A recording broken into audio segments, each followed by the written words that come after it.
So what's up, guys? How you doing? Good morning. This is Faster Human, and so I'm rushing out of my house. I gotta get to work, but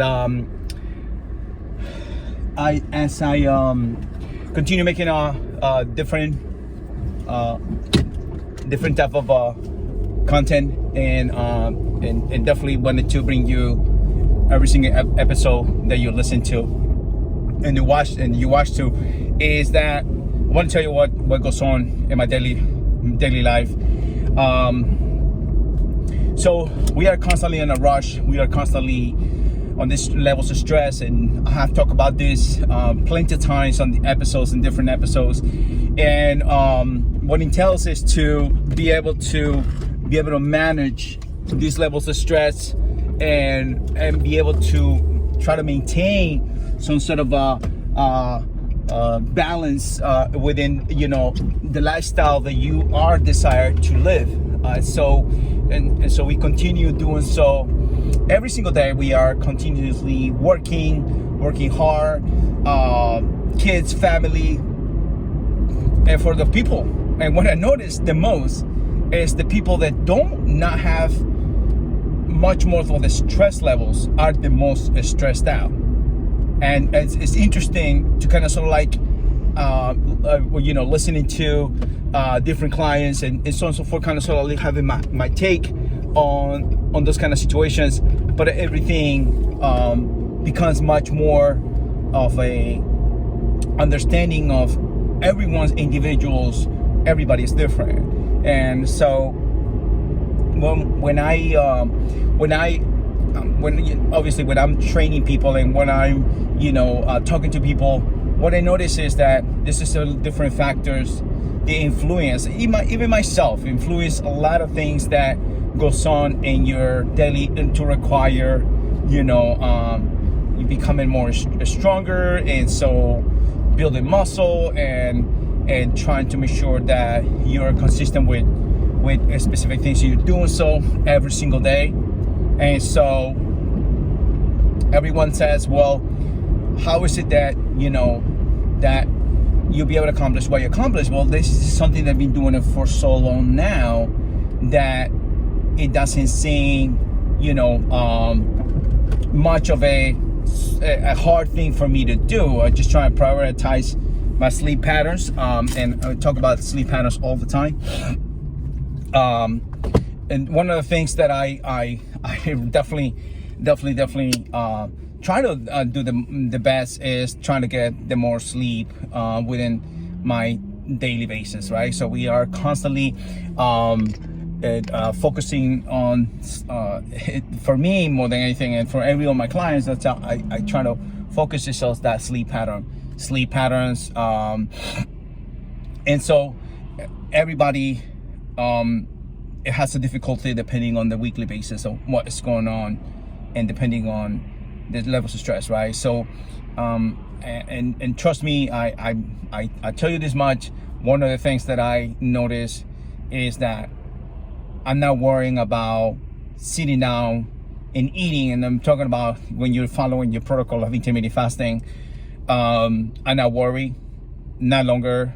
Like yesterday, for example, trying to figure it out what to do as far as the first bite of the day, and so literally I think I went almost like 28 hours when not having anything, but I was not in this craving, kind of sort of rampage of wanting having something.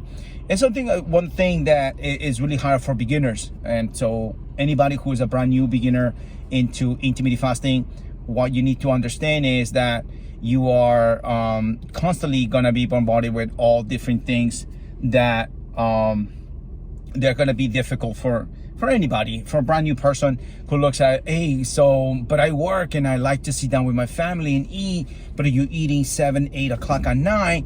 And so those little thing patterns eventually will change, and depending on how the approach is within the family round, within the family tradition, and and then there's the things that I wanted to make sure for anybody who's brand new, take that baby step to initiative to understand all these brand new tools, but they're not new. This is something that's been practiced for thousands of years. So to be able to say, well, listen, I'm skipping breakfast and I'm having breakfast, and that's will be okay. And if you want to skip dinner, and so you're gonna be okay.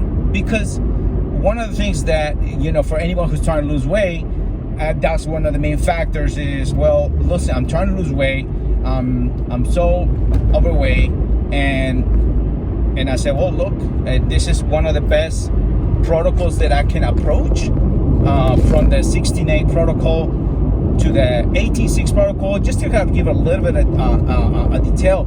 It is all on you in control. Everything is under your control. And so, because you are the captain of the ship. And so, and this is the thing that sometimes it becomes very so, challenging for so many people is, well, you know, it is being, it's kind of hard to kind of, skip breakfast. I like my coffee with cream and sugar. And so I'm still stuck with the cream thing. And I said, well, look, you know, it is a process. This is you want something, you want some results, you want, you know, to make sure that you get the most out of your hard work that you're doing, right? So you're gonna come in and work out, and so everything has to have eventually a balance, and where you're not eating super late, and that's what I noticed a lot of people do, eat super late, and then, you know, you're doing eat then super early, so then you're creating these increased levels of stress within the mindset and the body, because the body is going to utilize that as a fuel, but it's going to continue storing whatever it is that you put in, because it hasn't been able to utilize what's in store already. So then the excess amount of body fat, glycogen store, and visceral fat is there. It needs to be utilized for a reason, and it takes a process, and it wasn't easy for me, because I can tell you this much: the first week it was the toughest, because I'm so used to drinking my coffee with cream and sugar and so on and so forth, right? And I was used to eating like tons of eggs at the beginning of the day, and so on and so forth. I don't do that anymore, but I do have my tons of eggs around noontime, depending on the day, especially when I'm with my family. I try to make sure that, hey, I'm gonna have my eggs at 12 o'clock, 1 o'clock on a Sunday, on Saturdays. I tend to be more flexible, and so on and so forth. Like yesterday, my wife wasn't hungry, and so I said, okay, well, I'm not hungry either, so I wait until you're hungry, and so kind of sort of like partner in our way to be able to eat it slightly late yesterday. But I already have been able to manage, you know, the kind of sort of like, hey, I'm not hungry, I'm not gonna eat, right? So, but then most important thing that you need to know is your hydration process. You need to hydrate, and I see a lot of people talking about all these bottles of water that, you know, they mean salt, and I'm a big fan of having a really good hydration process, and for anybody who follows any other YouTuber or anybody, it's talking about the alkaline water that can help you, you know, for that process of hydration, and help you to maintain a good way of having the best stuff into your body, right? So that's one of the things too. It's another thing that I'm being looking forward to maintain in a constant basis to change different things in my lifestyle, right? So my eating process, my workout, I aim more into focusing on strength training workouts, and so on and so forth. Different things, different ways of being able to engage the body. I would say cheers to everybody who's drinking coffee. I have my little thing of coffee, and other things too. I seen people put on sea salt in their coffee, and which I have tried, and it has a weird taste. So all those little different things I continue practicing on a daily basis. I try to practice to make sure that I'm getting the most out of my intermittent fasting, and so my protocol to change that pattern of what my eating process is, my fitness process, my sleeping process. And so I take everything on accountability in account, because what happens every single month, your body changes. And I noticed this by doing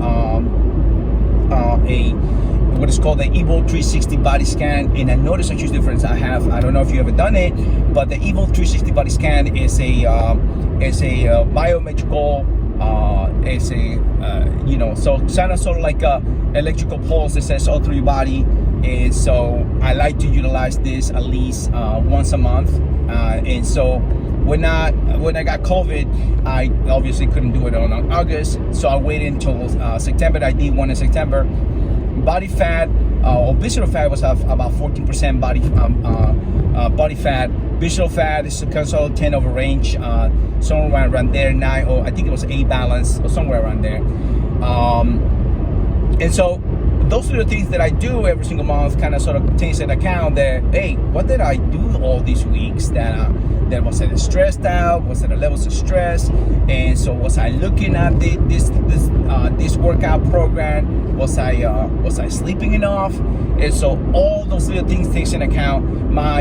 The beautiful thing about the Evo 360 body scan was that I'm utilizing this tool, and the reason being is because, as a person who is into fitness, I want to see where my body fat is every single month. And so one thing I noticed is that when I first started doing the Evo 360 body scan, I was at one point, because I was 44 last year, right? 44 years old. My bio age was at 36, which was amazing, right? I'm 36 years old. Oh wow! I guess that's what it looks like. But what I take into account now is that I'm 45, but my bio age now says I'm 40. It's a lot of things that change within that whole round of maintaining that physical fitness and stress levels. So don't stress out when you're a brand new beginner, because you're gonna continue learning new stuff. I listen to Dr. Jason Fung, for example, just to give you an example, and it takes about 30 days to the body accustomed to something, and a new habit. It takes 30 days, 21 days to change the habit, right? 21 to 30 days. Think about it. You just started it. You just started something new. And the only thing you need to do is be consistent about it and learn something new. I tell my clients, I say, hey, listen to this audible, listen to this video, listen to this. It might definitely help you out. And that is what you need to do. That is what you need to do. Just like you listen to this video right now. You're watching and listening to my podcast, right? So it's for you to be able to change the aspect of the things. Okay, you know what? Where else can I get more information? Well, there's a lot of books that refers on intermittent fasting, prolonged fasting, and so on. There's a lot of videos that you can. The more you do a little research, and the more you'll be able to understand that you can be able to accomplish little things to change those things that's being holding you back to your fitness goals. But with that, guys, I want to say thank you so much. I love you guys. Don't forget to hit that subscribe button. And for my followers, love you so much for continuing listening. I can't believe it, It's like I'm listening to I'm watching the podcast, and I see all these people listening to it. Thank you so much. I really do appreciate it. It means the world to me. Peace out.